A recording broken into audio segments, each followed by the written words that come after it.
welcome to Web of Stories. My name is Melinda.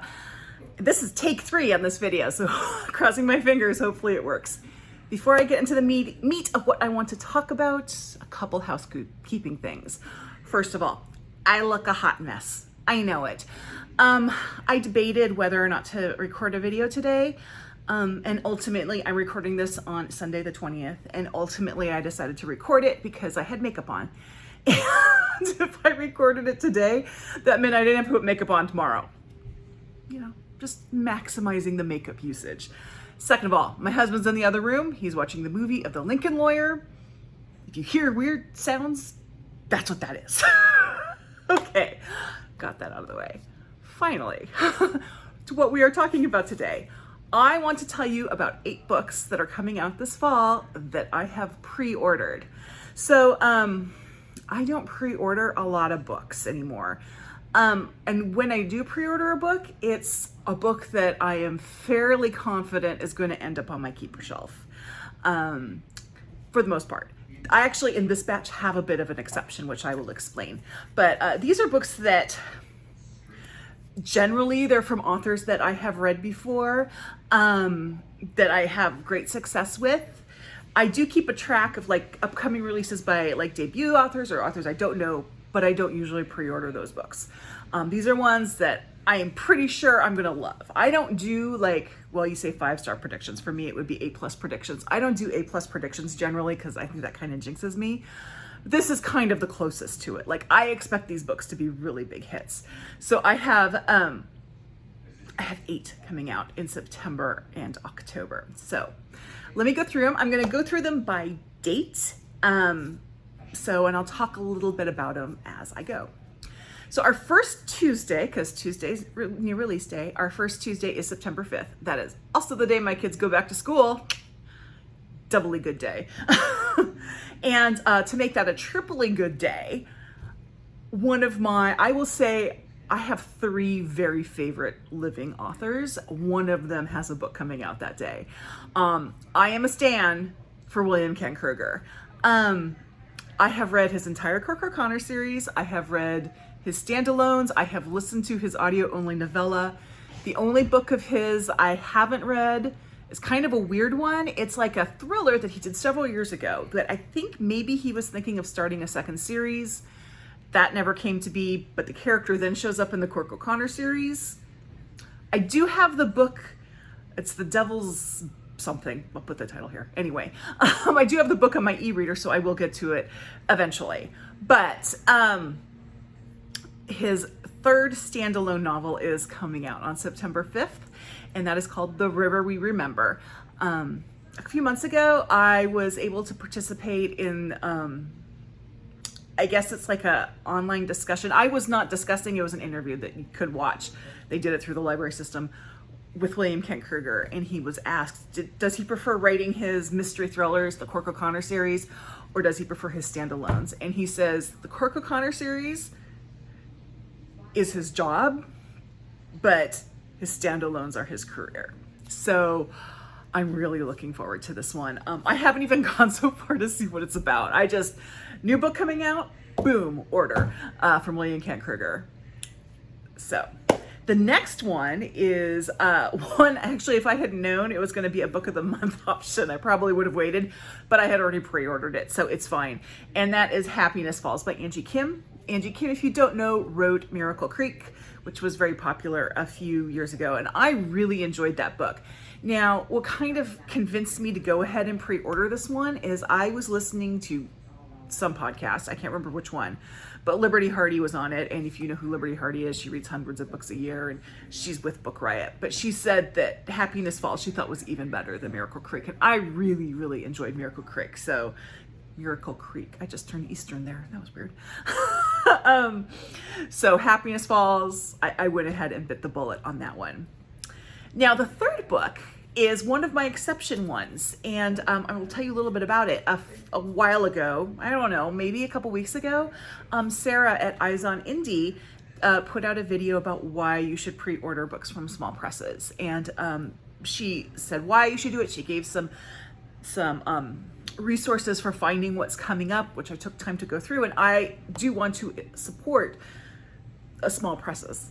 I do. I think they put out some wonderful books. So I did take some time to look through some of the upcoming books, and I found a few that I said, okay, I'm going to go ahead and pre-order those. So the first one of those is called Dancing into the Light, an Arab American Arab American Girlhood in the Middle East by Kathryn M. Abdul-Baki. And from what I understand, this is an Arab American girl who, when she was a child, moved with her family back to the Middle East. So she had the experience of living in America and then went back to the Middle East. So this is her memoir. That just sounds really interesting. I also got it. That's something that my marginalized authors book club may be really interested in reading as well that week.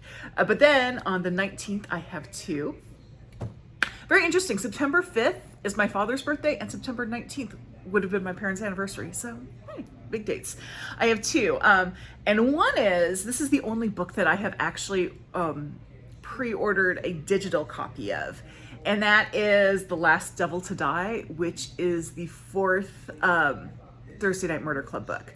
So there are a couple series. I should actually add this. There are a couple series where I will pre-order the digital copies, because I know getting a digital copy through the library is going to take forever. And the Thursday Murder Club is one of those. Thursday Murder Club, I will do that. I will do that for the Cork O'Connor series by William Kent Krueger. I actually don't have hard print books of those. I get print books of his standalone and ebooks of his digital. Ebooks of his Cork O'Connor series. Louise Penny, I get the digital of her books until the paperback comes out. Then I buy the paperback so they all look nice on my shelf. She's my double buy author. But yes, I have really enjoyed the Thursday Murder Club by Richard Osman, and this is the fourth installment. So, it's just a fun, kind of heisty, wacky murder mystery, and it's not cozy. If you want something a little cozier, I would recommend the Marlowe Murder Club. And those I actually, ironically, tend to buy in print because I usually have to get them from the UK because they aren't available in the US right away. But anyway, that one, the fourth Thursday Murder Club book by Richard Osman, is The Last Devil to Die, and that comes out on the 19th. And then we have another book that I found after watching the Eyes on Indie video. I am going to link that video below. And that is called Never Whistle at Night, an Indigenous dark fiction anthology. And I figure I like Indigenous fiction and I like dark fiction, so this sounds great. And also, that's something that's very seasonal, so, that has a good chance of being read during this spooky season. So I thought that would be a fun one to try. The next Tuesday, where I have books coming out, is October 10th. And I have two books coming out. One I am super excited about, and the second is is another indie book. The first one is Roman Stories by Jhumpa Lahiri. So I can't say I've read everything Jhumpa Lahiri has put out, but I have read the majority. And Interpreter of Maladies is probably still one of my all-time favorite short story collections, just for sustained quality throughout. So these are books, Roman stories. They're short stories in Rome. Rome is one of my favorite cities on the planet. There's nothing about this book that doesn't appeal to me. And the second book is called Veil of Doubt, and it's by Sharon Virts. And I don't remember what that one's about. It must have been really good because I pre-ordered it, and I actually thought, looking at this, I'm like, oh, I should look to see what this is about, so I can look like I actually prepared for this video.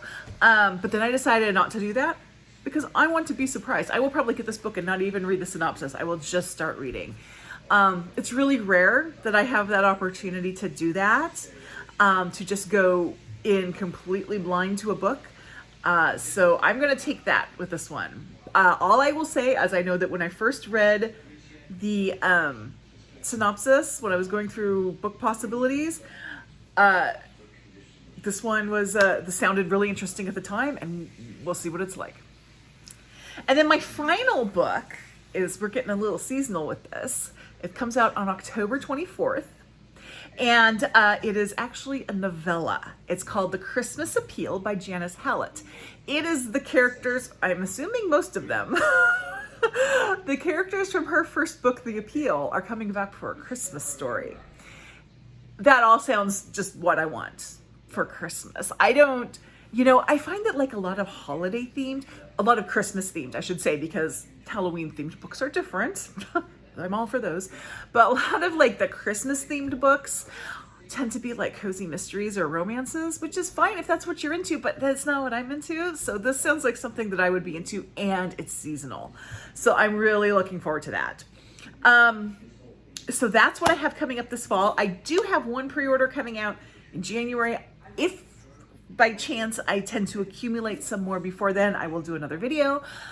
But for right now, that's what I have on the docket. So my question to you is, are there any books coming out this fall that you are really looking forward to that I should at least put my eye on, if not pre-order, but at least put on my TBR? I would love to know. Just go ahead and leave me a comment if you have any books to add, or if you just want to like tell me my hair's a mess, because I know it is. Please give this video a like, a thumbs up for a like, and subscribe if you haven't already. And I'll see you next time. Thank you.